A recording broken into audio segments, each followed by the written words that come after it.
Welcome to 31 Days of Horror. My name is Aaron, and we're on day 10. Day 10, we'll be reviewing Milk and Cereal. I thought this mask was semi appropriate with the film. I had it for a different Halloween costume one year. Maybe I'll wear it the whole time. Maybe I won't. Maybe it's a little much.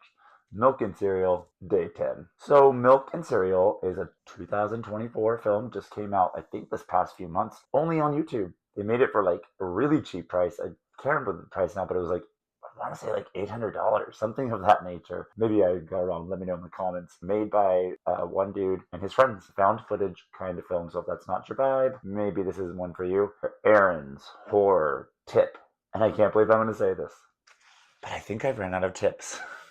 At least today. Like, I don't feel there's any horror tip to give you that I want to make something up, but just to fill in time or whatever, or to do a segment. Maybe I need to change the segment sometimes. Maybe, what did I learn from horror? What's something that I've learned from horror? Because I do want this to be a personal thing at the moment of my own tip to you. So I'm going to say, like, what I learned from this film.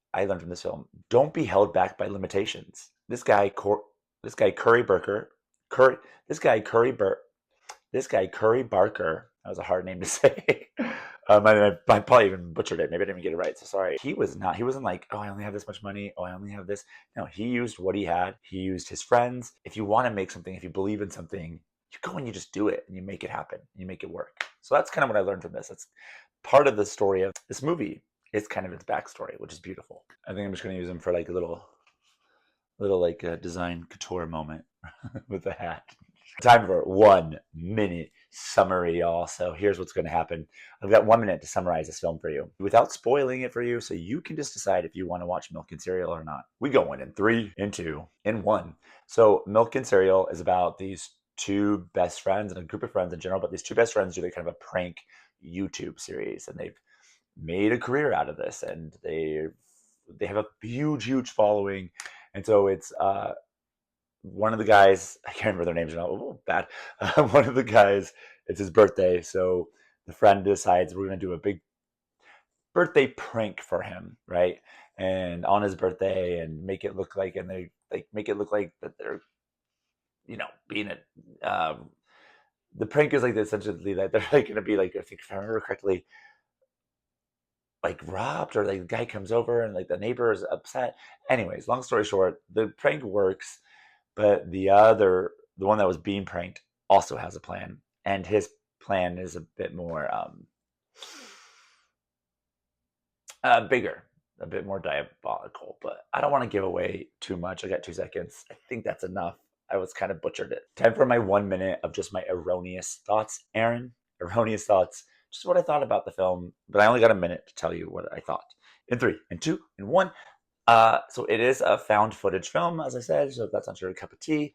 And I should kind of butchered the story for you, but I didn't know much about it at all. All I knew was really its backstory. So I think its backstory is just as important as the story of how it was created, how it was made.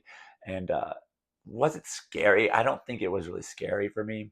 It's more of a serial killer kind of movie. It does kind of question social media and the creators behind it, the creations, and what we're doing, and kind of how big people are going with it.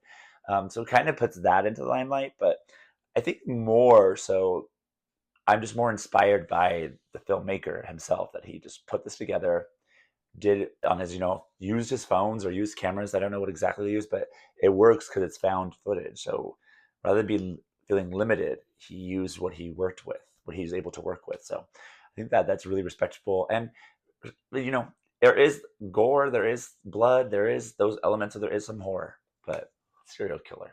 Aaron's experience with the film, so how I watched it, I do believe how we watch horror will kind of dictate how we feel about it. And, who we watch it with, where we watch it. And I watched it alone, and I watched it because of word of mouth, which I love. I love to hear people enjoy a film. And really, I just wanted to see what he created. I heard, again, the word of mouth was about the creator and what he created with the limitations that he had.